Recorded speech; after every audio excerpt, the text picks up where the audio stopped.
Hello, friends. How are you today? Well, I want to talk about restoring the sacredness of the home. And I want to talk about it in two ways.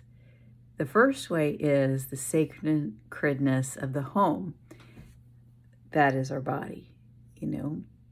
Where do we live on earth? We live in the body. And the second, which will be a different video, is restoring sacredness of our home, our physical abode. I want to tell you a personal story. This morning when I woke up, I had a vision. This is kind of how I get my spiritual to-do for the day. I usually see a vision of something. And if the vision has a certain quality, certain feel to it, then I know that that's like from my soul. That's my spiritual guidance. Because when I start my day, on the good days especially, my question to myself is, what's in alignment with my highest good today? What is in perfect alignment with my soul purpose, with divine will for me to do? And so today, when I woke up, I had a vision, and then I had a thought, and the two were not aligned. And so in the vision, it's funny, the information comes really fast when I experience it, but I had a vision, and then really quick, I saw how things would go into an order that would be so perfect because I had something to do late morning at a particular time. So, but after, getting up, what I did instead of my vision was I went on social media, and I did my checking of my social media, but I did not do the social media things that I needed to do. I just kind of explored and read and, looked into the news and all of that. And it's interesting, by the time I was done, I knew that I wasn't going to have time. Like the series of awesome things I saw there wasn't going to be time. It just wasn't going to happen. And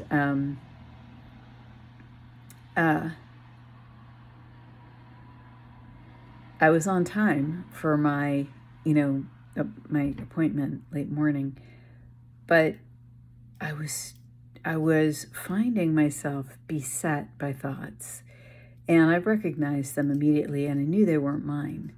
But I also knew that these were a series of thoughts that I've had sort of beset me at times, where a series of thoughts will happen and my emotions will engage, and it just kind of spirals downward. You know what I'm talking about? And I recognize this from childhood. I mean, I've had the same series of thoughts that are negative, going back to childhood. And I don't need to go into the stories of this and that, but I immediately knew that that's what had happened. So I spent a bunch of time musing on this today, and it was just really imperfection, the things that happened, because what I mused on was, why did I do that? Like, why? Because it gave me nothing but grief. It essentially exposed me by not walking my soul path. It exposed me to the offer of demonic, statements or thinking, and the memory of sort of difficult times that I didn't need to do, And so what happened was I ended up like recommitting, making a commitment to myself, that I'm really serious about this. I will take care of myself in the morning, and I knew that today I wanted to work on restoring the sacredness of the home and doing a video on it. And I thought I would do a video on restoring the sacredness of your sacred space, like your physical abode, and all about that.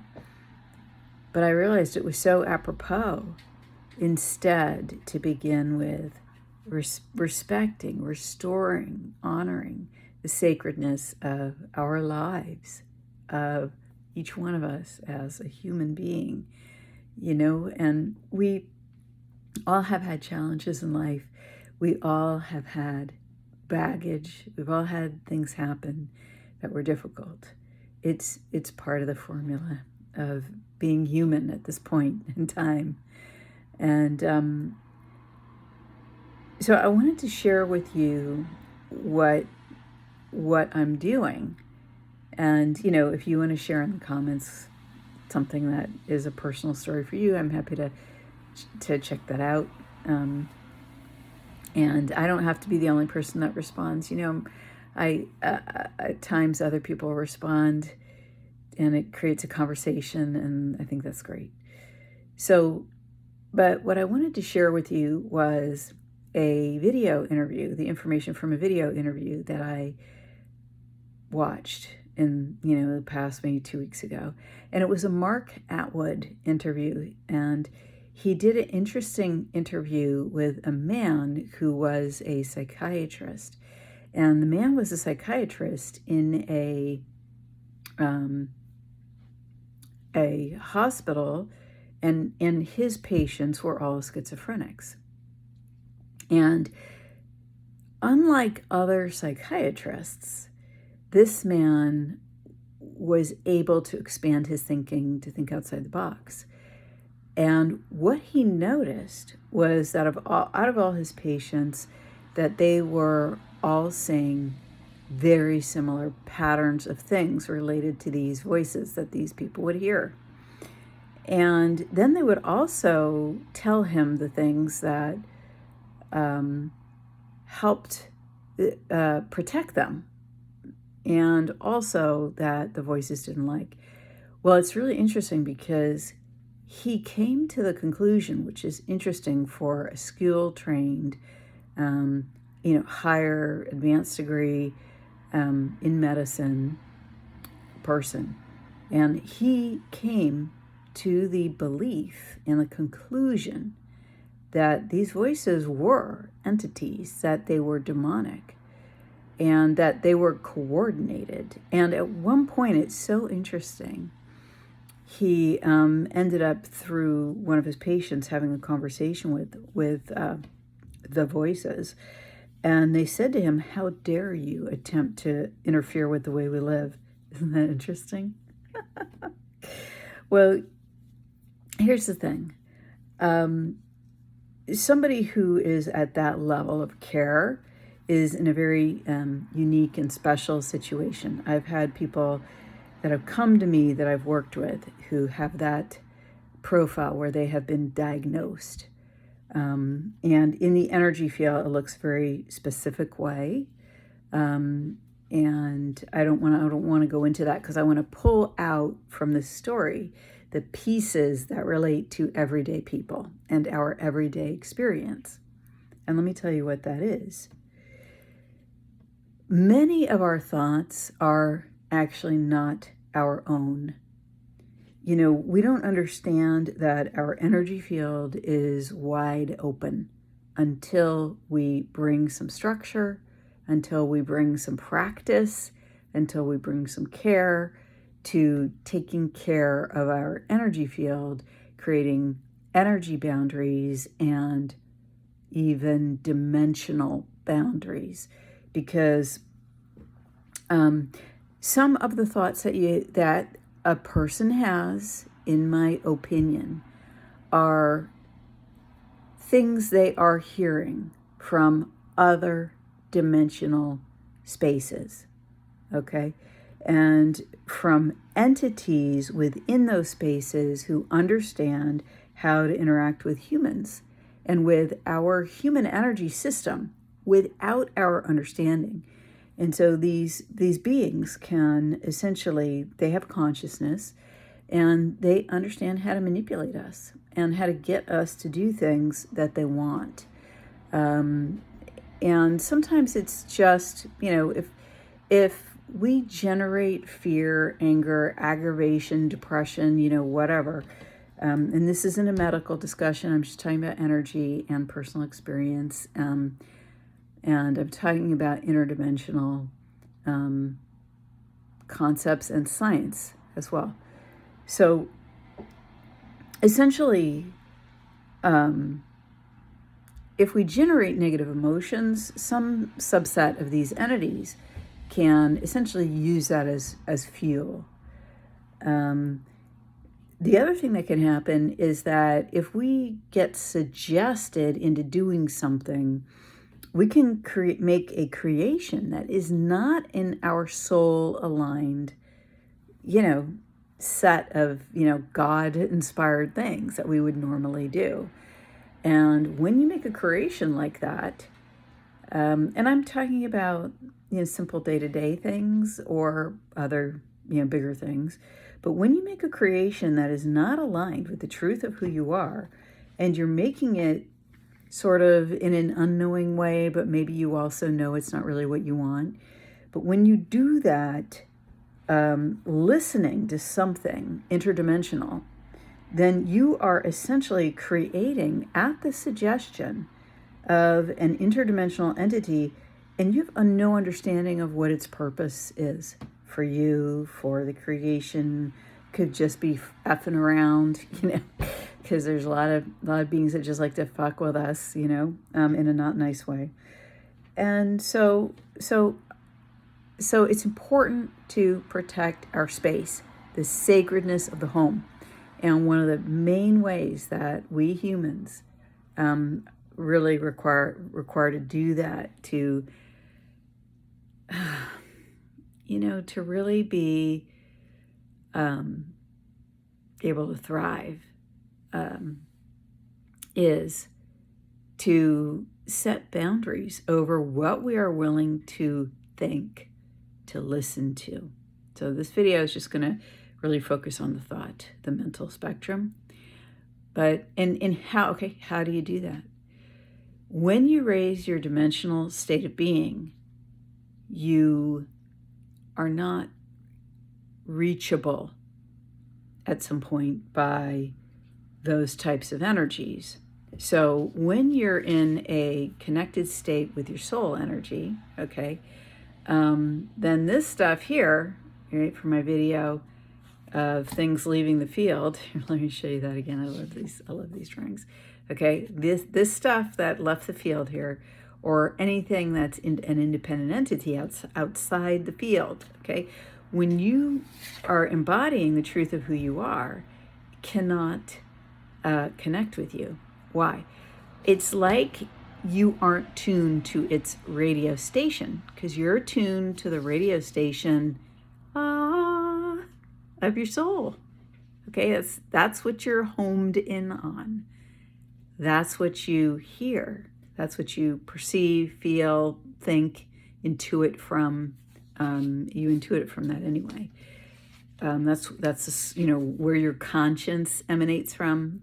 And I've highlighted the heart because, in my view, the heart is the point of connection with the soul in the body, and a good way to visually show the divinity. Where's the divinity? Where does it reside in the body? Where's the connection reside?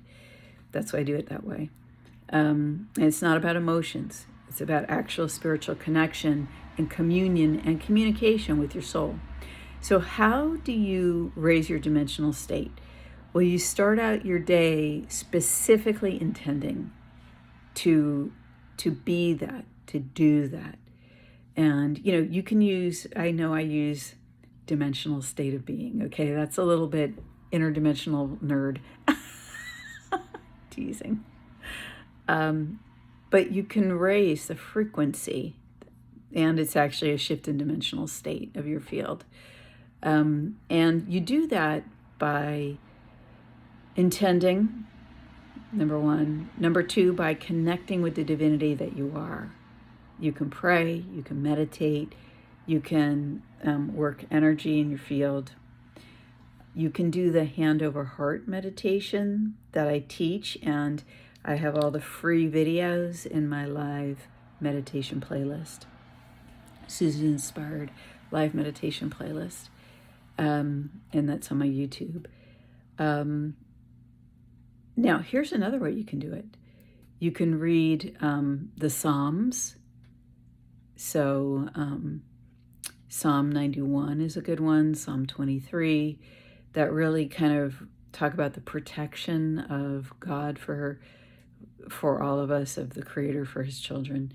And the other thing that you can do is do something you love, that you know is like for you, on your soul path, like just perfectly aligned.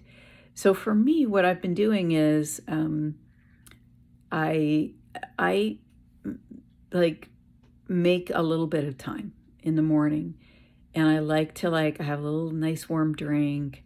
I'll get out a Bible. Sometimes I'll get my cards, my angel cards, or I have a number of sets of cards. And I'll get my astrology chart for the day. And I'll just spend time, with intuiting. Like, I like to read the energy. So, and that's like mine. That's mine to do, in my life. And it's a God-given talent. So I spend time doing that. And I spend time in those moments, giving gratitude as well. And like I said, in my best moments, like this morning, I didn't do that because I was, I allowed myself to listen to the thoughts, the negative thoughts. And I stopped myself because I know this isn't me. This isn't my thought. Okay. And this is just, it's a very, very common thing. But when I'm in the space, right, when I get up and I follow that, inspiration, which is always divinely inspired, you're always divinely inspired. I don't get that. It lifts me out of the, state where that can be perceived. And let me give you another example. Years ago, I went to Belize, okay? And I was with a group of people, and we, it was the craziest thing. We got dropped on this island in the middle of nowhere, and not one of those kind of islands. It was right off the coast of Belize. It was for snorkeling, okay? They have some, it wasn't anywhere near resort-like, but it was one of those places where they bring people who want to snorkel. So there was a very close coral reef.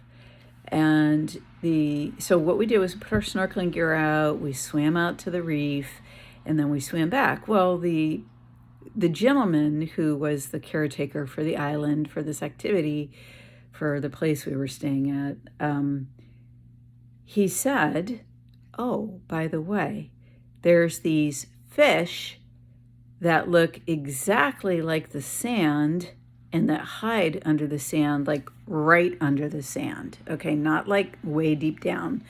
And if you step on them, their bite can be fatal." Bye, have a good time. I mean, this is, this was years ago, but this is just, yeah, I have stories to tell. Like, this is just what it was. Okay, don't step on the deadly fish that you can't determine where they are on the floor of the ocean. So what did I do? I prayed. Okay, I just prayed, God, in my own way of praying, using energy. I asked to be protected from this situation. And we obviously did our best to, swim in as close as possible when we got out of the water. Well, we go out, we snorkel, we come back, nobody gets bit by one of these supposed fish, okay? But that's the thing, okay? In intending for my protection, I intended that my feet would be guided to step in the proper place. And that's what happened. I didn't get hurt. Nobody got hurt. Everything was fine. And so I'm trying to use that as an example that when you consciously set your energy in the morning, when you consciously do physical practices that reinforce this, then you have better outcomes. And because now you're putting your faith in action, now you're putting your mental understanding and your spiritual connection, beliefs, but you are putting it into action and living it in the human world. And when you do that, it just adds this boost of power, because essentially it's like the divine response to us being willing to make the commitment in the physical world to, to align with our soul, to align with God's will for you, as the other way I would say it, to be the truth of who you are. If you are doing what you're meant to do, you are aligning with God's will for you. That's how I view it. I believe that's true for many reasons. So because I'm intending that, going out and coming in from the ocean, my feet, my body placed my feet in the proper and safe places, out of reach of the low density experience of getting bit by one of these things in a foreign country with minimal access to medical care at that location. So anyway, right? It can protect your life. This way of living, it does protect your life, and it does enhance your life. Because when we align with the truth of who we are and we listen, we think in alignment with that, our outcomes, can become pretty amazing. And how do you think in alignment with that? So when I, was in this downward negative thinking spiral this morning, I sense the kind of thoughts, and I just immediately checked in. Is this mine? And I got no. Is this, thought X mine? And I got no. And I knew that they wouldn't be mine, because when a thought comes from, you as a living human soul inspired, living your purpose, being the truth of who you are, the quality of what you're thinking, you'll perceive it differently. So here is some homework for you to practice this. You should be able to do a check-in with your spiritual guidance. Most people that I have interacted with, well, basically everyone that has ever done a session with me has been able to do this. So I'm just guessing I get the people who've advanced to that level already. But if your heart expands in an open way when you consider the question, okay, that's your soul sort of reaching out. Yes, and if your heart contracts, that's, your soul moves away from choices that aren't in alignment with it. Why? Because that gives you the right to free will. But you'll be able to sense the expansion versus the contraction. And you can practice, sensing the quality of a thought. Make a stupid thought up, and then ask your soul, is this from the truth of my soul? Make up a stupid thought that isn't aligned, and then practice with your soul. You can even tell your mind, tell your soul, I want to practice with you, and then do that. So I hope that this has been helpful. Restore the sacredness of your mind and of what you engage with. And this restores the sacredness in our lives and the connection we have with our own soul, which is the truth of who we are. I am my soul and I am me. I am the soul in living form, speaking through this body without the memory of, the divine life and whatever that is, okay, that my soul experiences when it's not in here as a human.